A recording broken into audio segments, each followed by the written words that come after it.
Hello, all of my beloved students. Welcome to my channel. Myself, Shanghamitra. Today, I am going to discuss the sixth chapter from Beehive that named My Childhood. It is an autobiography written by APJ Abdul Kalam. I know you are quite acquainted with that name, APJ Abdul Kalam. Who was that person? APJ Abdul Kalam was born on 15th October in 1931 at Rameswaram in India. You know where is situated Rameswaram? Rameswaram actually is situated in Chennai, and he was died on 27th July in 2015 at Shillong in India.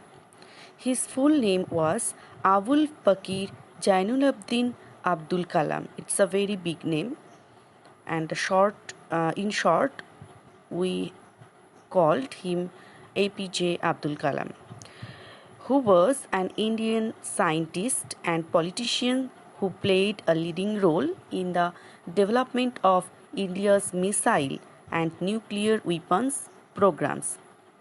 And he became President of India from 2002 to 2007.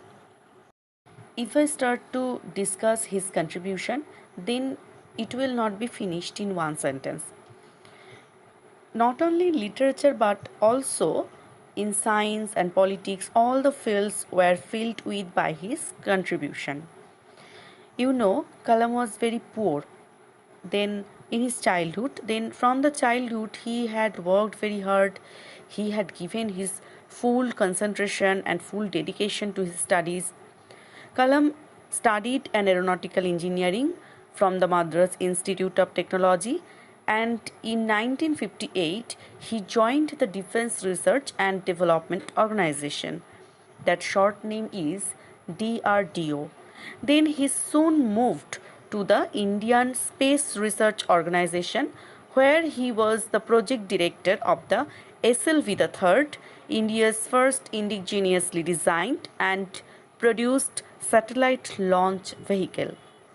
Rejoining DRDO in 1982, Kalam planned the program that produced a number of successful missiles, which helped earn him the nickname Missile Man.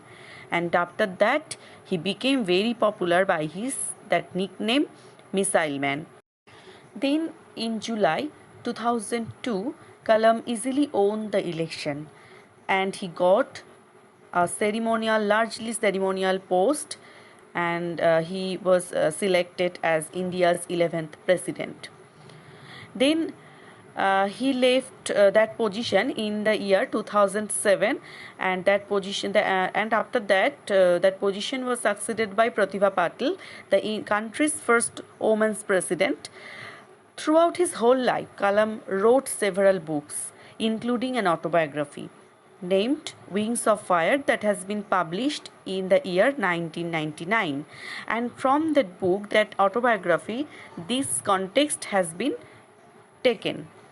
And you know what is autobiography? Autobiography is a written piece that has been written someone, and where that someone tells about his own life. So here, Wings of Fire, in that book, Kalam wrote his own life. He just disclosed his own life from his childhood to his present life, his matured life.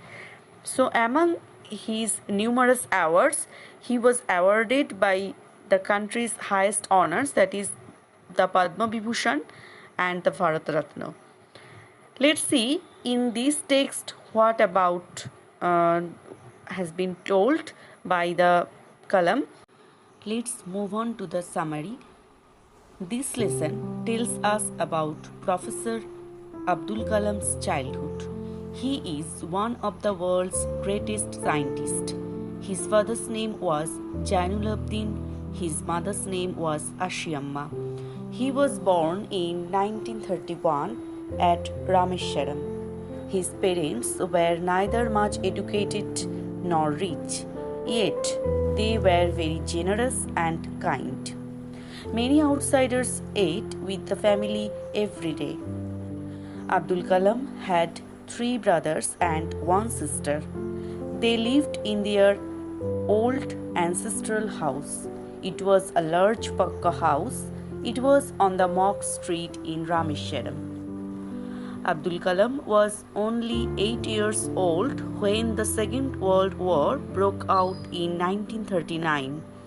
There was suddenly a great demand for tamarind seeds. Abdul Kalam would collect these seeds and sell them in the market. His cousin Samsuddin distributed newspapers. He employed Abdul Kalam as a helping hand.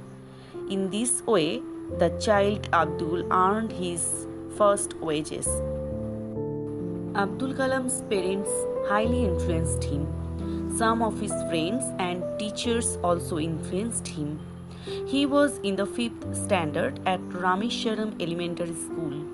A new teacher came to the school. Abdul was sitting with his close friend Ramananda Shastri in the front row. The new teacher could not tolerate a Hindu priest's son sitting with a Muslim boy. He asked Abdul to sit on the back bench. He was very sad, and so was Ramananda Shastri. Abdul found Shastri weeping as he went to the last row. This made a lasting impression on Abdul. Later, Ramananda Shastri's father called the teacher.